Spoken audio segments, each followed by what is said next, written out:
buongiorno. Non è. Ari, buongiorno. Fratelli e sorelle, buon appetito, buon pomeriggio. Se fa la sina a igreja do Papa Francisco, não? Bom, obrigado por este convite que aceitei com muito prazer, embora com algumas dificuldades para conciliar os diferentes compromissos. È sempre una grande gioia venire in Brasile, no? E gostar de esta visão magnífica de formadores e formadoras. Bene, posso assegurar que sou em condição de falar um bom italiano e ao mesmo tempo um mediocre português. Que preferem, um bom italiano ou um mediocre português? Un mediocre portoghese. Verdade? Quando vou in Portugal mi dicen che falo un português brasileiro, che seria già un complimento. Quando mi incontro con personas de lingua española, castellana, mi dicen che hablo un castigliano português. Quando sono in Brasile mi dicono che falo un medio italiano, un portuguese con questa strana mescla, no? Di italiano, di spagnolo, di castigliano, e chi sabe. Bom, porém a minha direita não Padre Dauto, mas o Espírito Santo que me sugere as palavras corretas, no? Bom, o tema do nosso encontro entre formadores e formadoras não podemos não falar de formação, e não somente porque somos formadores e formadoras todos, colegas, não? Então não há experto, não tem experto neste tipo de encontro e de grupo. A formação é um trabalho para todos, uma fadiga, algo que sempre mais além das nossas intuições e capacidades intelectuais. Falamos de formação porque estamos vivendo tempos particulares, tempos de uma certa complexidade,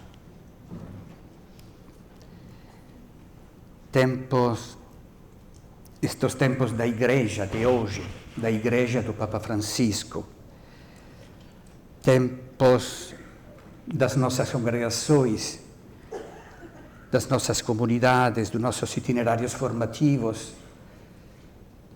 tempos também políticos, sociais, tempos com muita positividade e também com muita negatividade, tempos de corrupção, tempos de bênção, tempos dos abusos sexuais e tempos dos mártires, tempos de fidelidade e tempos de mediocridade, tempos que merecem discernimento.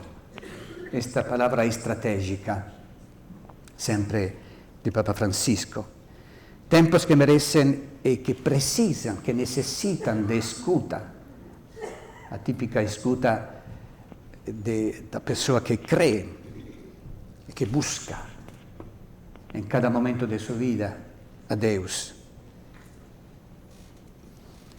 Tempos de reflexão e de abertura a algo que poderia não ser tão descontado, tão simples, e pedir-nos uma visão ampla, de verdade, integral, geral, católica,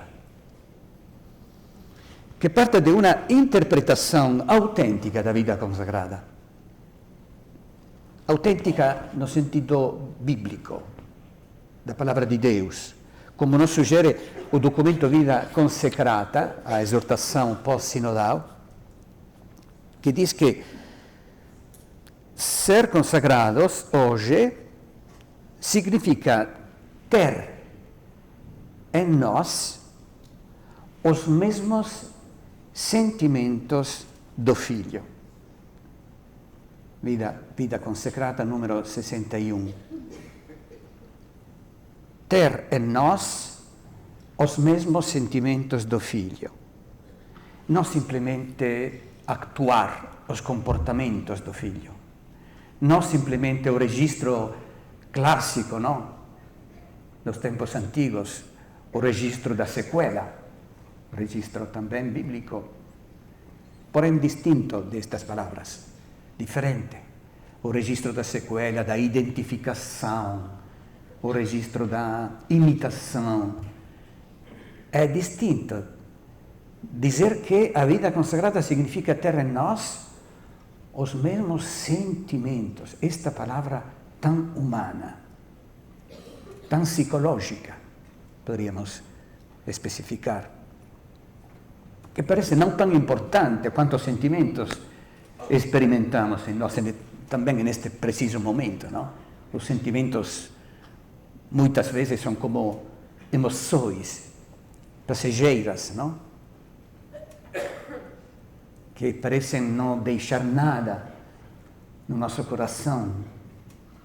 Bom, somos chamados a ter em nós os mesmos sentimentos. Um caminho, então, planejar hoje a formação, um projeto formativo, significa uma formação que é totalmente humana, atinge o coração do homem e da mulher, até o ponto de modificar, convertir, evangelizar os sentimentos, esta dimensão tão humana de cada homem e de cada mulher. Formação de verdade integral. Sentimentos quer dizer, os sentimentos são parte de aquele mundo mais rico, complexo também, que é a sensibilidade. Outro termo que normalmente não é objetivo, objeto de atenção nos nossos itinerários formativos. Frequentemente é observado ratio formaciones ou ratio instituciones de distintos, diferentes institutos. E nunca encontrei um parágrafo dedicado à formação da sensibilidade. Quando que é exatamente a sensibilidade o objeto de formação. Se não se modifica a sensibilidade, não estamos fazendo formação. Estamos fazendo simplesmente uma cura estética. Pode ser estática por alguns pseudomísticos que fugem da realidade. A autêntica formação significa evangelizar não o mundo que está lejos de mim, distante, longe de mim, não? Fazer formação autêntica cristã significa modificar este mundo, convertir este mundo, evangelizar este mundo, o mundo interior da pessoa, que significa seus sentidos, os elementos constitutivos da sensibilidade. É interessante ver, identificá-los, não? Os sentidos, primeira atenção formativa, sentidos internos, sentidos externos primeiro e sentidos internos, os 5 sentidos, não? Sensações, emoções, sentimentos, pensamentos, afetos, critérios seletivos, atrações, paixões, todos elementos constitutivos deste mundo rico, riquíssimo mundo interior que chamamos sensibilidade. A mais correta interpretação deste versículo de Paulo, o original greco seria phronein. Phronein significa a maneira de enfrentar a realidade. es correcto traducir con sentimientos, más correcto sería traducir con sensibilidad, porque los sentimientos son solamente una parte de este rico, riquísimo mundo interior que es a sensibilidad. Entonces sería ter en nos a misma sensibilidade do filho obediente, do servo sofredor, do cordeiro inocente. E já é Páscoa. Isto é formação integral. Para uma formação que se estende a todo o ser, ao ser humano, ao fiel que crê, ao consagrado, ao anunciador do Evangelho, ao discípulo, ao apóstolo. Mas para realizar concretamente este processo pedagógico, psicopedagógico, espiritual, teológico, é como uma mescla de distintas dimensões da formação. Algo que, para ser integral, tem que dar atenção a todos estes distintos níveis do homem, da pessoa. Mas para realizar concretamente este processo pedagógico, precisamos respeitar este princípio, um princípio muito simples. O iter formativo é eficaz e coerente com a sua identidade e finalidade quando conserva e favorece a união dos três sujeitos, destes três sujeitos. A pessoa, primeiro. A pessoa em formação, ou seja, o futuro consagrado, o futuro presbítero, chamado a servir e anunciar o Evangelho, consagrado e consagrada. Primeiro, isto é, o primeiro focus, o primeiro centro de atenção psicológica e espiritual também do formador. Segundo, o destinatário do seu serviço e anúncio, que é o outro, que é o pobre, cada irmão, cada irmã, o mundo, as várias periferias.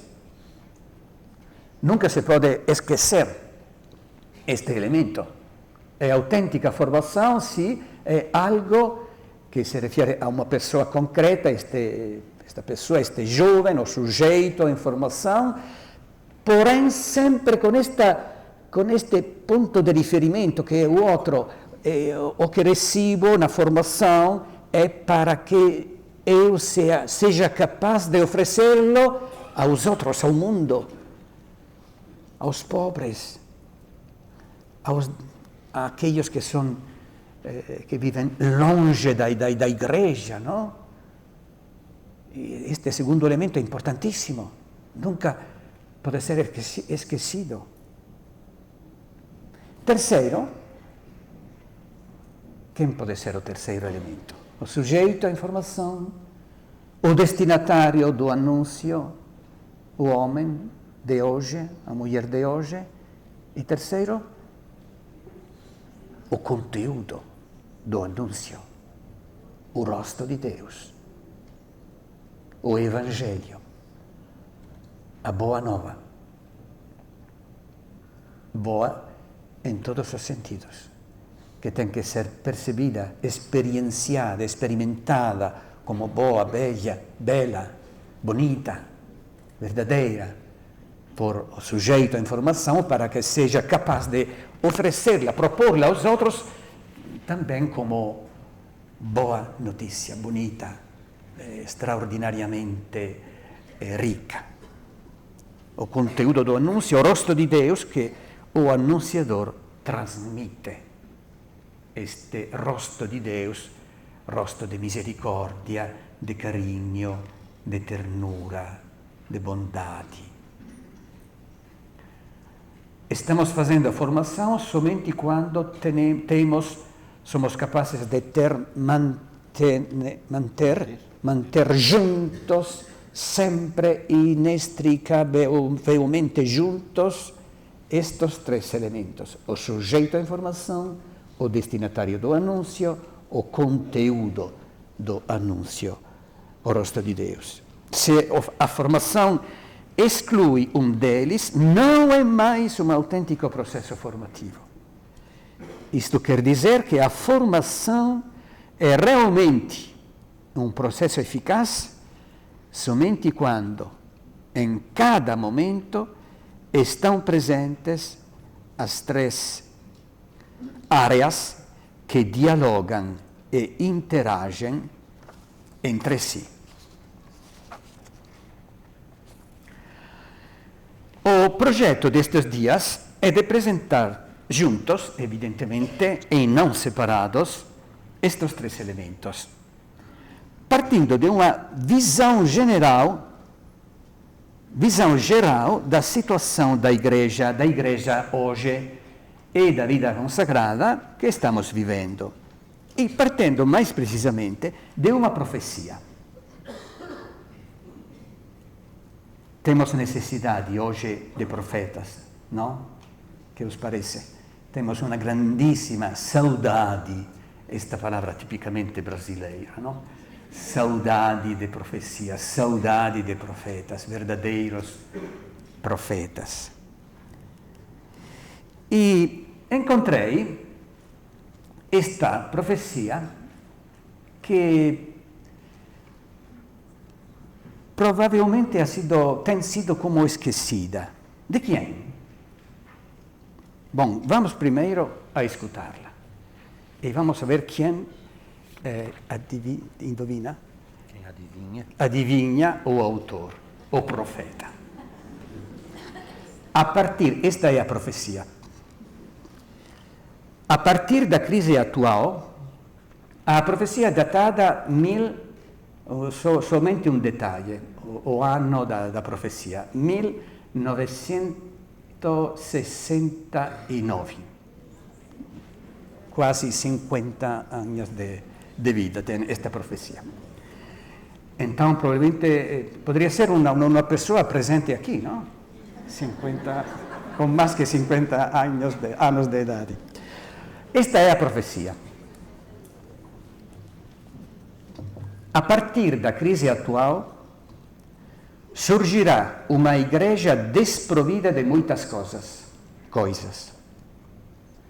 Torna-se a pequena a igreja e deverá retomar a caminhada, mais ou menos, desde o seu início.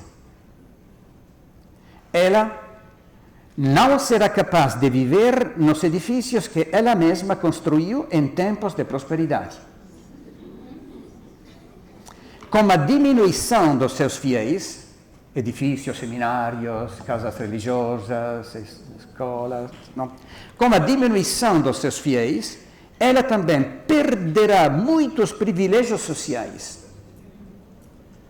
Será uma igreja mais espiritual, deixando de arrogar-se cargos políticos, flertando, ora com os partidos da esquerda, ora com os da direita. Este é um esporte tipicamente italiano, não sei se também aqui, este flerte. Os exemplos são todos italianos, os exemplos durante este curso. Volvemos à profecia.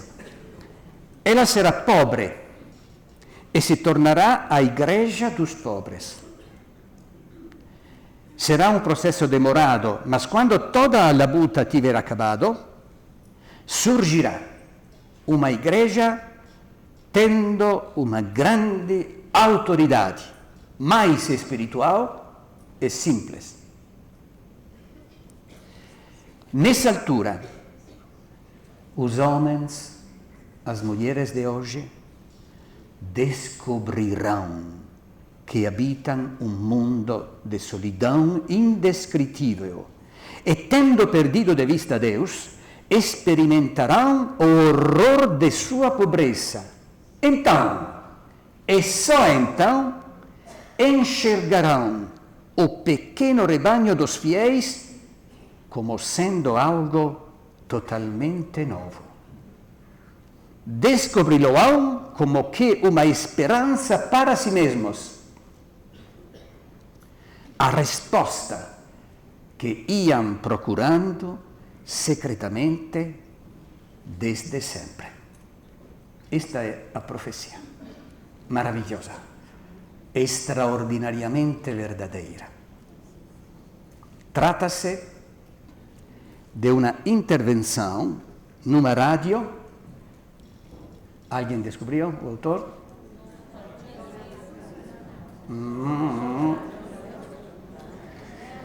Trata-se de uma intervenção numa rádio alemã do teólogo Joseph Ratzinger.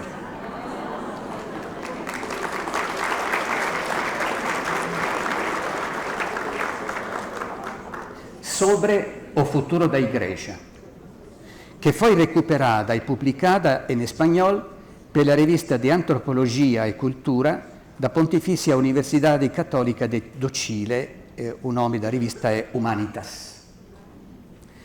O diretor da publicação, Jaime Antunes, explicou, num ato de apresentação deste número, que contém a profecia de Ratzinger, che si tratta di una riflessione desenvolvida in 1969 per lo giovane professor Ratzinger, sacerdote e professore in Tübingen, então intitulata Como se apresentará a Igreja em 2000?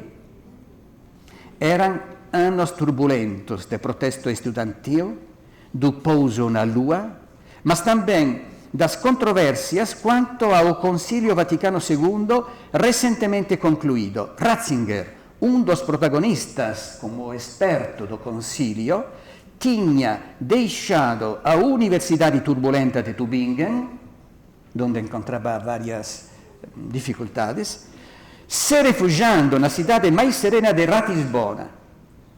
Como teólogo, ele encontrou-se neste momento, isto é também importante lembrarlo, isolado como teólogo. Depois de romper com os amigos progressistas teólogos King, Schillebeck e Rahner sobre a interpretação do concílio. Neste período foram-se consolidando para ele novas amizades com os teólogos Hans Urs von Balthasar e Henri de Lubac, com os quais ele irá criar jornal comunio, ainda presente na letteratura religiosa, teológica, se tornando ponto de referência para muitos na época pós-conciliar. Este é o contexto desta profecia, autêntica profecia. Vamos ver o sentido. Assim escrevia jovem teólogo que havia participado do concílio como perito e que continuava atuando de forma muito ativa na reflexão que havia seguido a esse importante evento eclesial. Uma reflexão fecunda, tanto provocativa e até mesmo obstaculada por alguns. O texto è sorprendente per la clarezza e o rigor da analisi, per la libertà di perscrutar o futuro e a capacidade de colher os sinais dele no presente. Talvez nos permita de compreender o profundo significado do gesto profético do Papa Ratzinger que se retira do pontificado. Mas, acima de tudo, o que é surpreendente é a verdade contida nele. Hoje, depois de 50 anos, desde quando o teólogo Ratzinger escreveu estas coisas, devemos reconhecer que essa profecia, de alguma forma, está se tornando realidade. Como efeito, a descrição contida na primeira parte dela já é um dado que está diante dos nossos olhos. A primeira parte, vamos a reler. A partir da crise atual surgirá uma igreja desprovida de muitas coisas. Torna-se a pequena e deverá retomar a caminhada mais ou menos desde o seu início. Ela não será capaz de viver nos edifícios que construiu em tempos de prosperidade. Com a diminuição dos seus fiéis, ela também perderá muitos privilégios sociais e também políticos. Será pobre e se tornará a igreja dos pobres. Primeira parte, que se está actuando.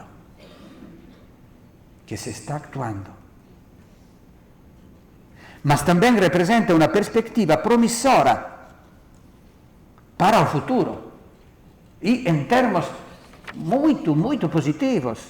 Será um processo demorado, mas quando toda a luta tiver acabado, surgirá uma igreja tendo uma grande autoridade, mais espiritual e simples.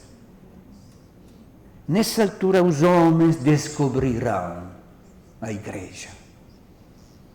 Os homens que habitam um mundo de solidão indescrivível. Outra profecia, a solidão de hoje. Tantíssima solidão.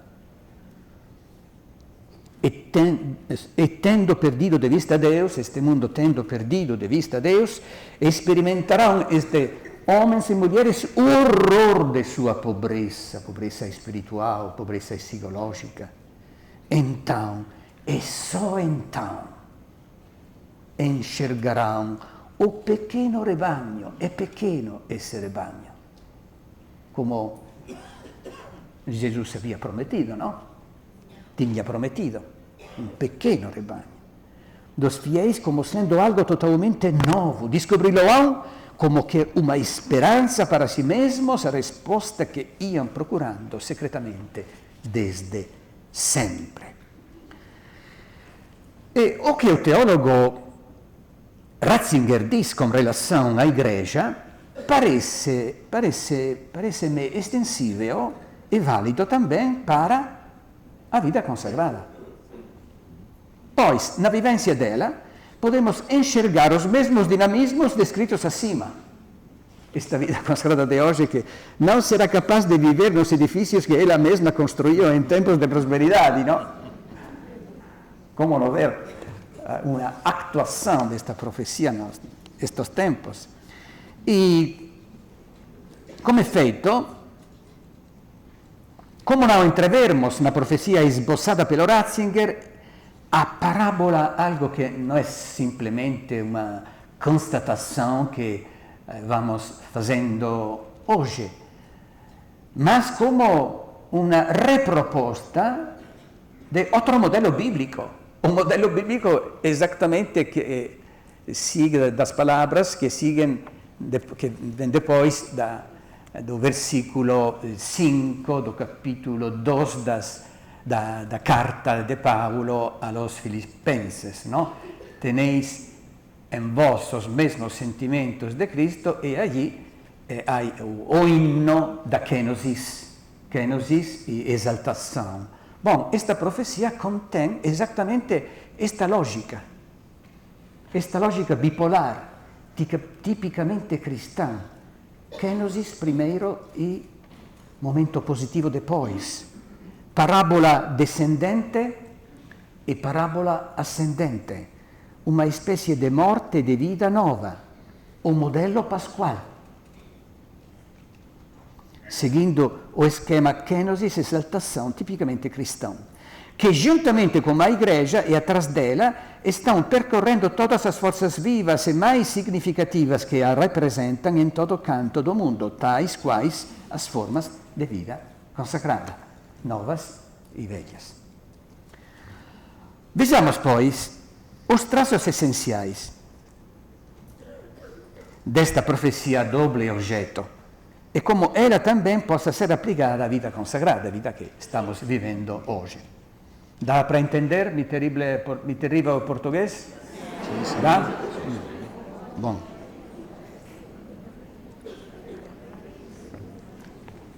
Será, diz Ratzinger, uma igreja ou uma vida consagrada redimensionada, com muito menos seguidores, forçada a abandonar uma boa parte de suas grandiosas obras e atividades realizadas ao longo dos séculos.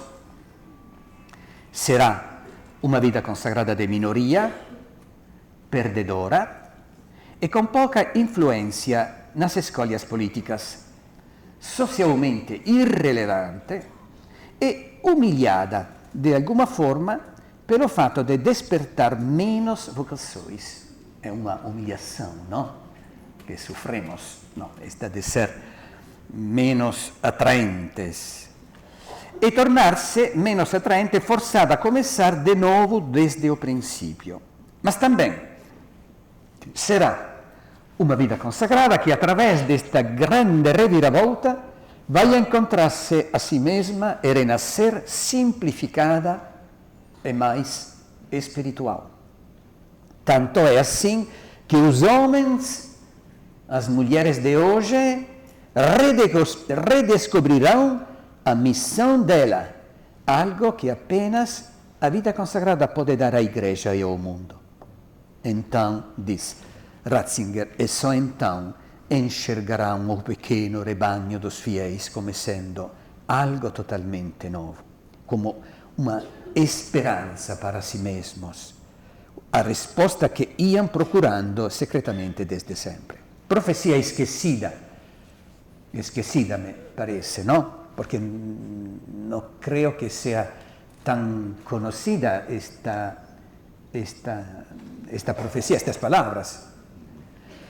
E que, por estarse cumprindo na primeira parte dela, poderia autorizar-nos a encarar o futuro com uma atitude diferente do olhar pessimista com que geralmente fazemos nossas previsões estadísticas capitulares. No, con un inchiostro molto negro. No, inchiostro. Uma tinta muito negra. Una tinta molto negra, sì. O pessimismo, questa espressione di diabolicidade típica, autêntica. E já isso seria uma vantagem considerável. Ler a segunda parte desta profecia, não?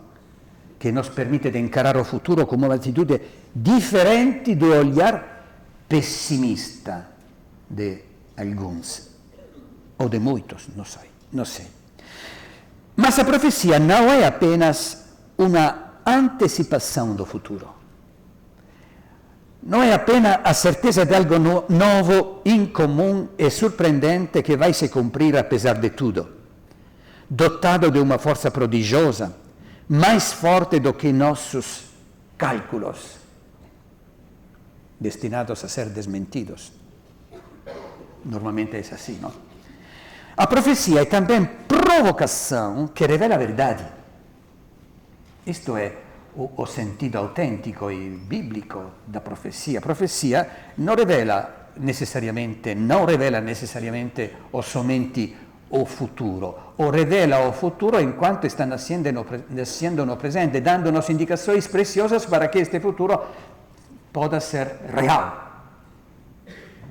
Hoje, neste momento, por lo menos nos nossos corações, não? Como esperança, como atitude positiva.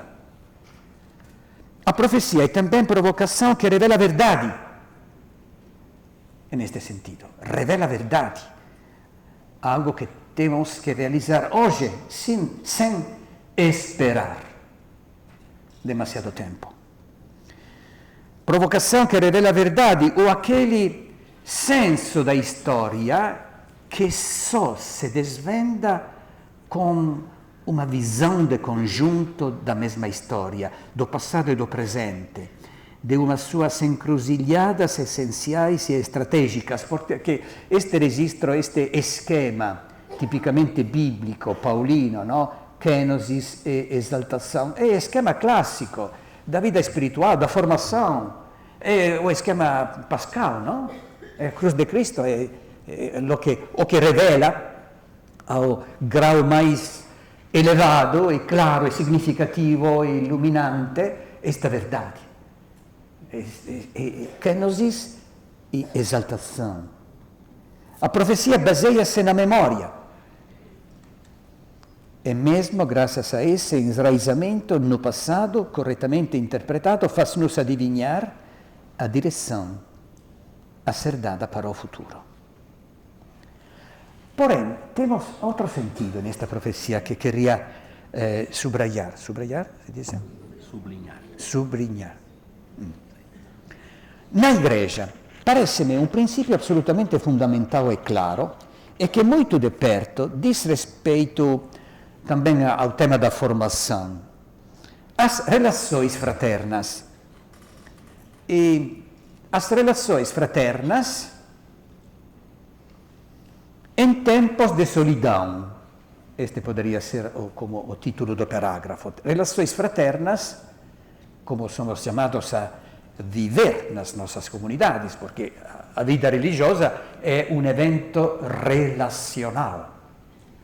A vida religiosa, a vida consagrada, é um evento relacional, significa relação a Deus. A Deus que é relação, é trindade, não? Ser consagrados a Ele significa viver uma relação extremamente viva, rica de sentimentos, não? Com os sentimentos de Deus, porque Deus também tem, o Deus de Jesus é um Deus com sentimentos, riquíssimo de sentimentos. Não? A vida religiosa é estabelecer esta relação, não? Com os sentimentos de Deus. E cada carisma é como uma sottolineatura? Uma sottolineatura, como termo. Uma situação, como um destacar, um sentimento de Deus e de Jesus mesmo. Cada carisma destaca um sentimento. É interessante ver os carismas como expressão de um sentimento de Deus. Somos chamados cada instituto é chamado a expressar um particular sentimento de Deus. E descobrir o carisma significa descobrir sempre mais este sentimento que nós somos chamados particularmente como pertencentes a esta instituição a expressar, a viver, a fazer visível, não? E bom, por isso poderíamos especificar que somos consagrados ao relacionamento. Somos consagrados ao relacionamento, a viver relações. Não consagramos nós a Deus para o nosso paraíso pessoal. Não. Nós consagramos a Deus para expressar a sensibilidade de Deus, seu carinho, sua misericórdia, sua ternura, para que todos sejam conquistados por isto e se convertam a Deus. Nos consagramos a Deus não porque somos preocupados com nossa pessoal redenção, não. Somos preocupados para a salvação dos outros. Não se pode entrar no paraíso sozinhos. No paraíso se entra somente com outra pessoa. A vida religiosa é esta preocupação para os outros. É relacional. É um evento relacional. A primeira característica de um jovem consagrado deveria ser a capacidade relacional. O consagrado é um animal relacional.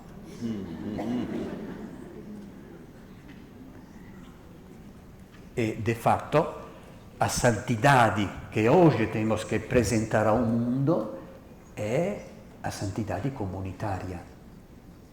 A santidade que se construye na comunidade, na fraternidade, vivendo juntos, partilhando os bens espirituais, como partilhando a nossa fragilidade, o nosso pecado, reciprocamente responsáveis uns dos outros. O signo mais claro, o sinal mais claro, não, da vida consagrada e a santidade comunitária. Quem sabe se no futuro Papa Francisco quanto? Francisco XX?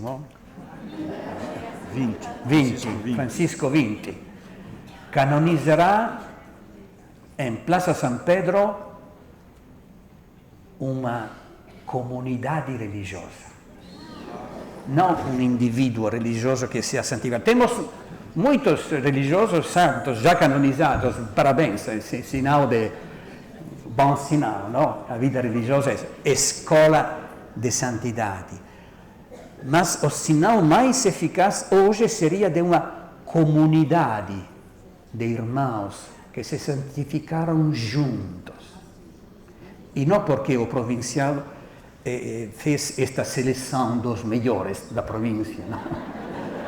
Mas religiosos consagrados normais, que vivem uma vida normal, partilhando os bens espirituais, como temos falado, como partilhando a fragilidade, a debilidade, e donando-se reciprocamente o perdão divino, a santidade comunitária, profecia da vida consagrada nova. E bom, Bento XVI, de fatto, fala di una igreja che sempre mais irá perdendo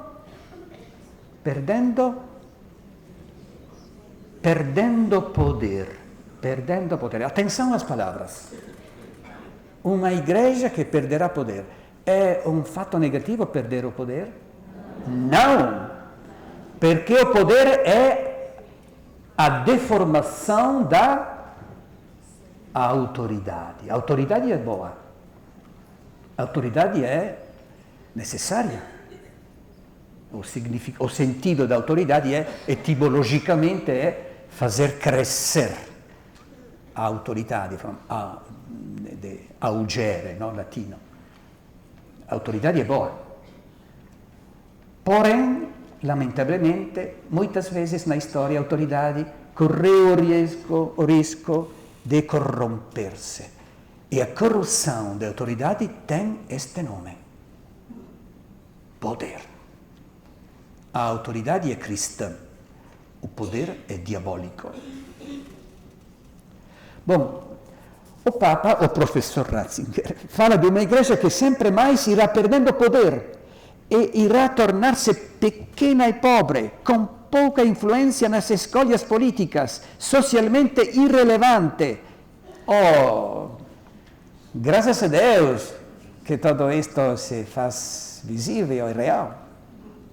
Até mesmo humilhada, mas esta situação de derrota abrirá como que uma nova fase, onde os homens redescobrirão uma nova igreja, encontrando nela a resposta para a sua solidão indescritível. Em outras palavras, existem como que duas fases nesta evolução histórica. Antes, há uma igreja que tem poder, relativamente poderosa e influente na vida pública. Em seguida, há uma igreja pequena e pobre, mas que redescobrirá para si e desvendará para os outros seu verdadeiro rosto. Isto é, ser a esperança e dar resposta à solidão dos homens, do homem e da mulher de hoje, e portando a necessidade de relação interpessoal dele. Podemos aqui vislumbrar uma lei que também afeta muito de perto a vida consagrada, que é evento relacional.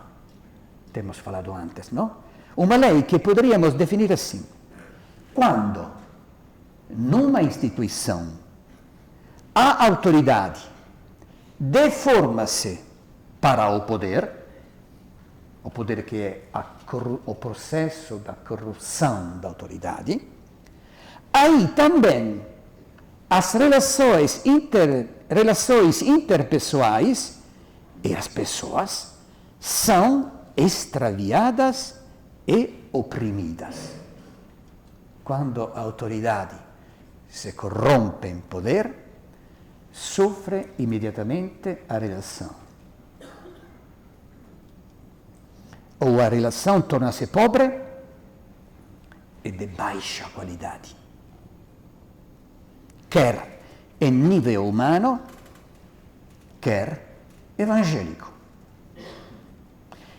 Quando, pelo contrário, perde seu poder, ou se recupera o sentido autêntico da autoridade, recuperam-se também os relacionamentos e a capacidade de contato humano genuíno. Genuíno. Mas mais sucintamente, quando a autoridade corrompe-se pelo poder, quem sofre por primeiro é a relação fraterna. Quando o poder externo desfalece, as relações interiores adquirem mais valor. Assim foi também na história da Igreja, como na da vida consagrada. Quando a vida consagrada teve poder, ou foi tentada pelo poder devido não à má fé, devido a seus grandes números em termos de pessoas envolvidas, e poder devido à sua visibilidade, ou devido à grandiosidade de suas obras, ou ao seu significado social e dentro da comunidade cristã, poder devido às suas competências reais, reconhecidas por todo o mundo, poder devido ao seu poder econômico, também isto, não? Com as várias possibilidades de influenciar a política e a vida eclesial e social. Bom, quando a vida consagrada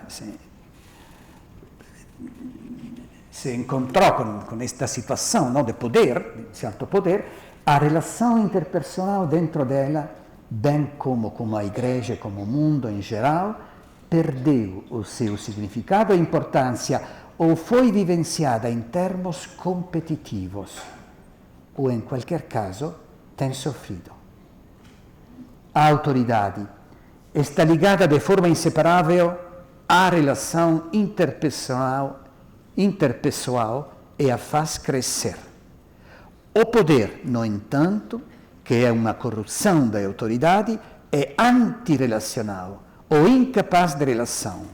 Gera narcisismo autossuficiente.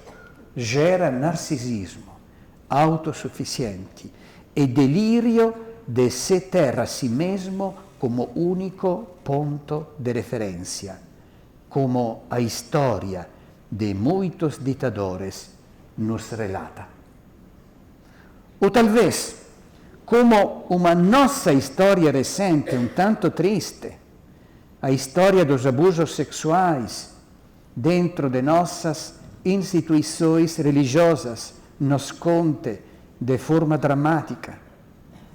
Trata-se de histórias de consagradas às vezes até mesmo de fundadores, homens de autoridade ao início, cuja progressiva ilusão de poder levou a esta conduta repugnante, onde a dignidade do outro ou da outra foi pisoteada e a relação humana foi destruída.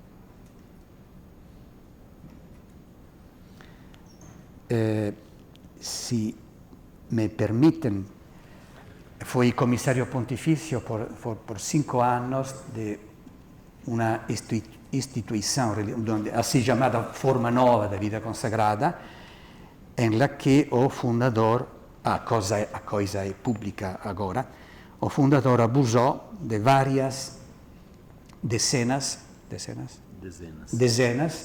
de religiosas consagradas. É um fato, é uma coisa horrível. E que me permitiu de ver exatamente esta correlação ao início destes eventos tão horríveis, não tem necessariamente, como pareceria, o impulso sexual. mas o impulso de poder, como un delirio de poder. O complexo do fundador, lo están llamando en Roma, ¿no? Porque lamentablemente hay tan distintos casos, varios casos de esta situación, ¿no? Y es muy triste, ¿no? Que a persona en autoridad y a un cierto punto pueda sentir su autoridad y pueda corromper su autoridad en poder sobre a vida dos outros, sobre os sentimentos dos outros, sobre a consciência dos outros, sobre a delicadeza do outro, sobre a virtude do outro, sobre o comportamento, sobre o corpo. E nós sabemos que, nestes casos, os abusos sexuais constituem o último abuso de uma cadeia de abusos distintos, diferentes. É esta história.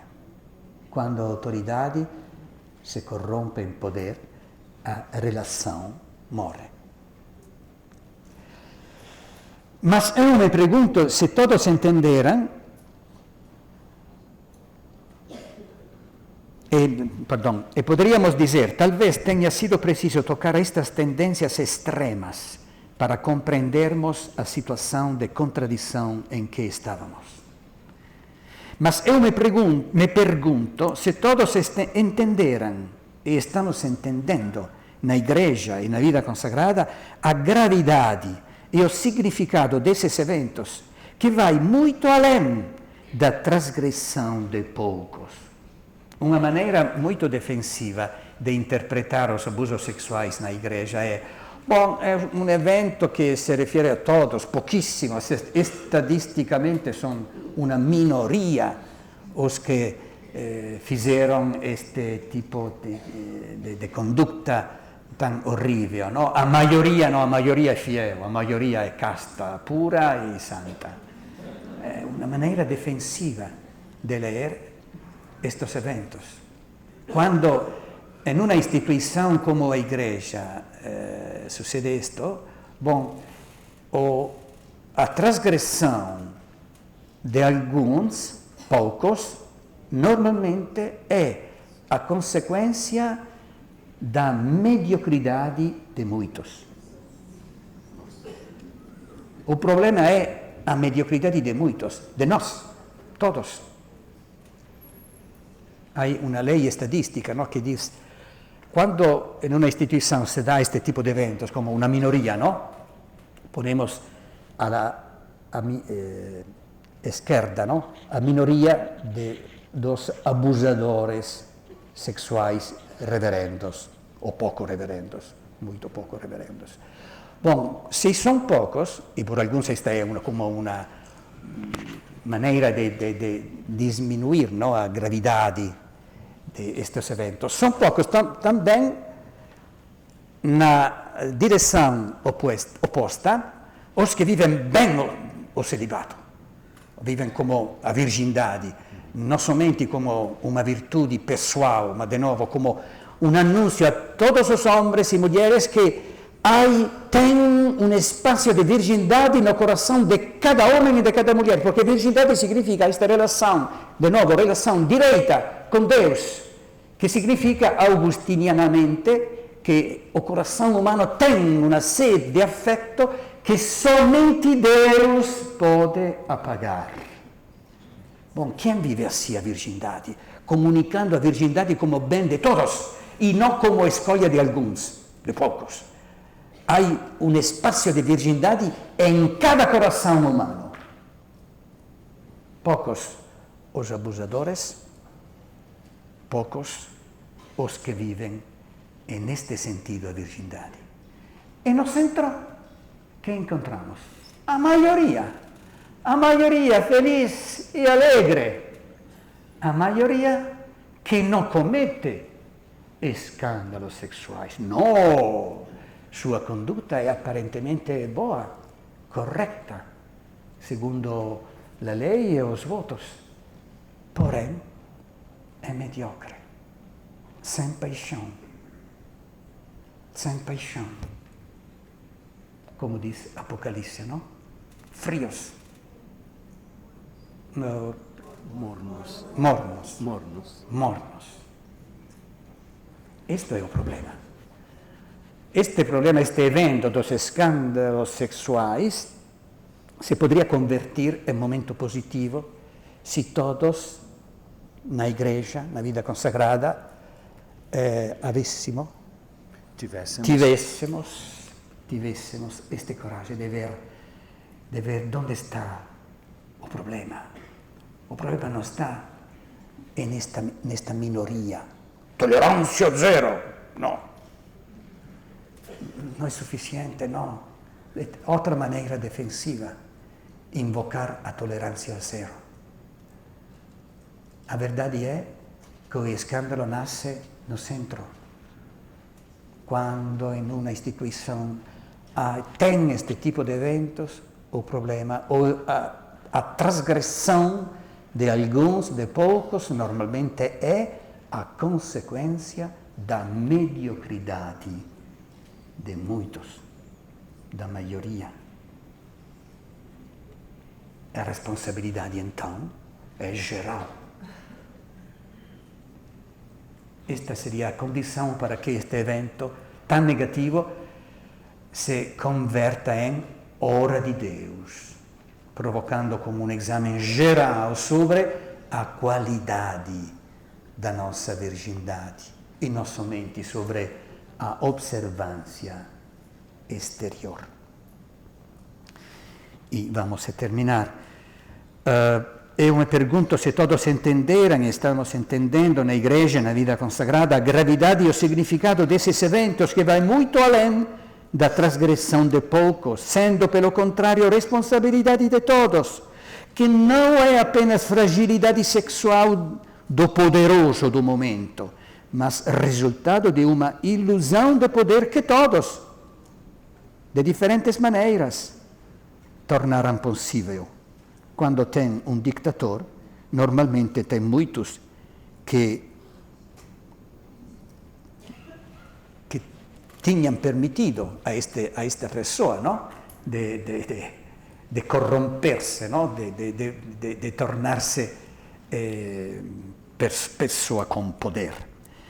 Que não é necessariamente doença ou perversão de alguém, mas declínio geral das capacidades relacionais em nossas comunidades. A mediocridade como efeito, incluindo a mediocridade relacional, já é escândalo. A mediocridade já é escândalo. A mediocridade já é perversão. Se a vida consagrada significa paixão por Deus e os outros, a mediocridade significa ausência de paixão, bem como é importante a formação da sensibilidade. A paixão é parte da sensibilidade, E a sensibilidade é responsabilidade de cada um de nós. Cada um de nós é responsável da sua sensibilidade, desta paixão que se apresente ou não. E terminamos, paramos aqui.